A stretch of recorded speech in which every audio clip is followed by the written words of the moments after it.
In this video, we're going to demonstrate the knowledge of power theorems. So there are 3 power theorems that will help us find lengths of segments in a circle. So the first is a chord. So in chord, you are going to multiply the pieces of each chord together, and they're going to equal each other. So for example, if we say this is 5 and 8, and we say that this is 10 and 4, we have 5 times 8 is equal to 10 times 4. 40 is equal to 40. Notice that they don't have the same length, because if I add them together, this is 13 and this is 14, but their product, add them together, are going to be the same. So in number 1, when we are multiplying here, we would have 3x is equal to 4 times 6. 3x equals 24, so x equals 8. In number 2, we have 5y equals 4 times 2.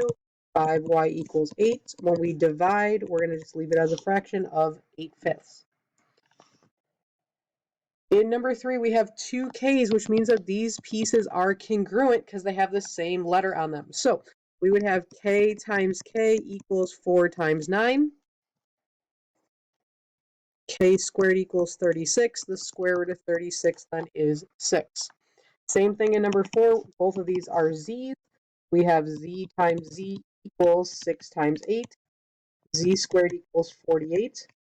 We take the square root. It's not a perfect square, so we have to break down our square root. This breaks to 4 and 12.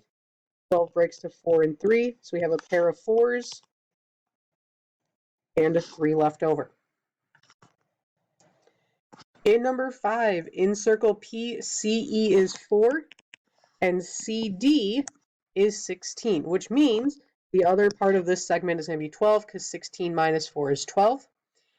AB is 14. Find the following: EB and AE. So first we want to find EB. So we're going to call that X. If this whole length is 14, that means that AE is going to be 14 minus X. So now we can solve.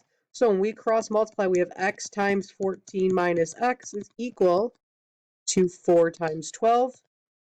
14x minus x squared is equal to 48. So we need to move the x squared to the right-hand side so it becomes positive. So we get 0 equals x squared minus 14x plus 48. So two numbers that multiply to positive 48 and add to negative 14 are negative 8 and negative 6. We get x equals 8 and x equals 6. Both of them work because we don't know which part is the longer part. So if we want AE, then we know that if EB is 8, AE would have to be 6, and vice versa. If EB is 6, then AE would have to equal 8. Number 6, in circle P, CE is 5, CD is 15, so 5 from 15 gets us 10. AB is 27. Find the following. So if I want to find EB, I'm going to call that X. So this is 27 minus X.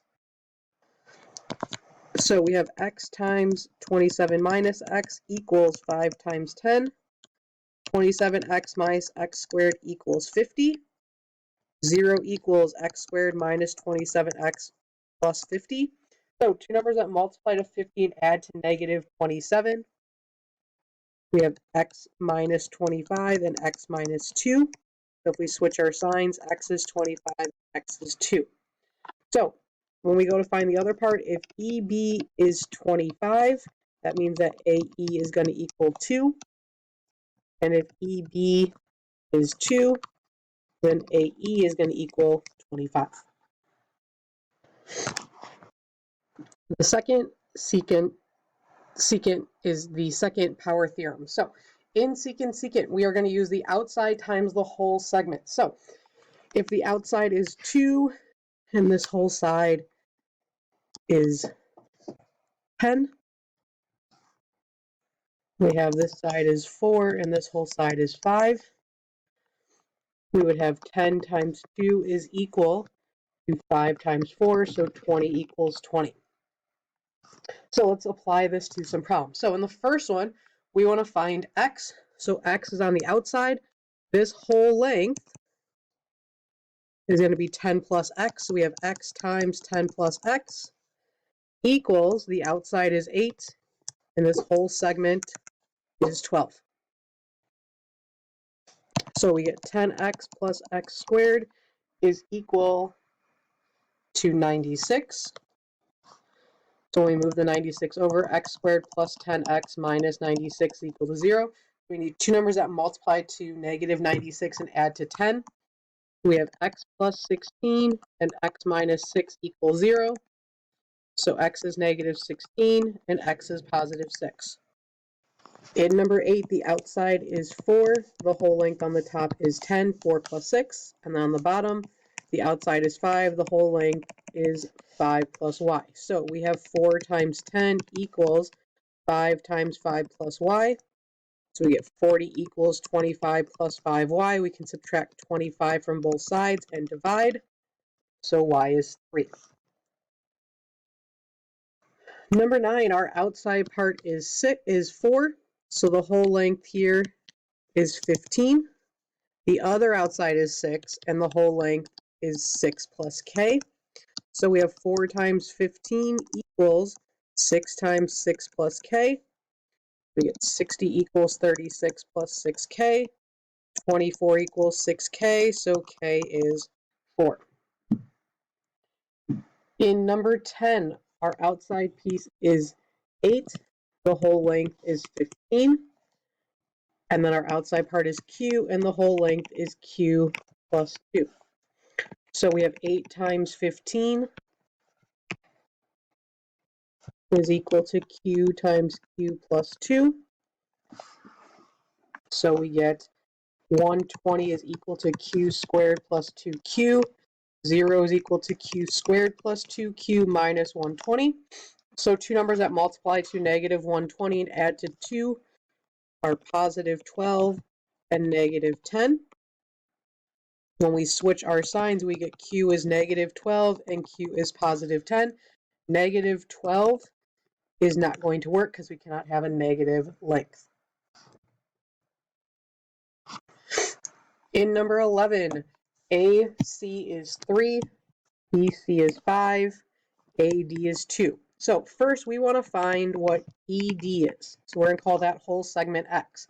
So when we're multiplying, the outside is 3, the whole piece is 8 on top. So we have 3 times 8 equals, on the bottom 2 is the outside, and the whole length is X plus 2. We get 24 equals 2x plus 4. 2x equals 20.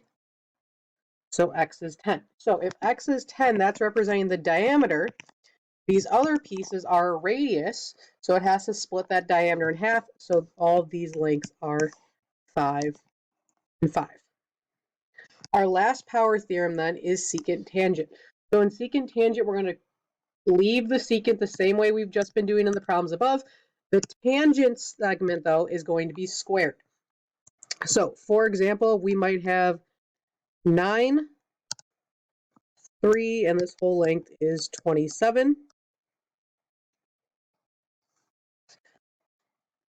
So we would have 27 times 3 is equal to 9 squared. 81 is equal to 81. So let's apply that to find the missing value.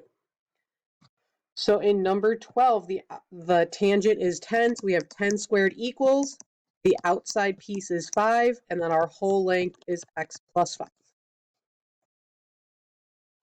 So we get 100 equals 5x plus 25, 5x equal to 75, so x is 15. In 13, the tangent part is x, so we have x squared equals, the outside is 4, and the whole length, 4 plus 12 is 16. So we have 4 times 16, x squared equals 64. When we take the square root, we get x is 8. In 14, our tangent is 4 root 5 squared. The outside is x, and then our whole length is x plus 11. Now, when we square a square root, make sure we put parentheses around. So parentheses 4 root 5, close parentheses squared.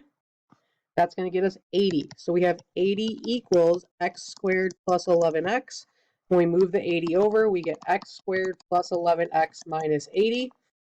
We need two numbers that multiply to negative 80 and add to 11, so we would have x plus 16 and x minus 5. When we switch our signs, x is negative 16 and x is positive 5. Negative 16 won't work because it's side length. In 15, our tangent is x, the outside is 5, and the whole length is 15. So we get x squared equals 75. When we take the square root of 75, we have to simplify. So that breaks to 5 and 15, 5 and 3. So we have a pair of 5s and a 3 left under the root.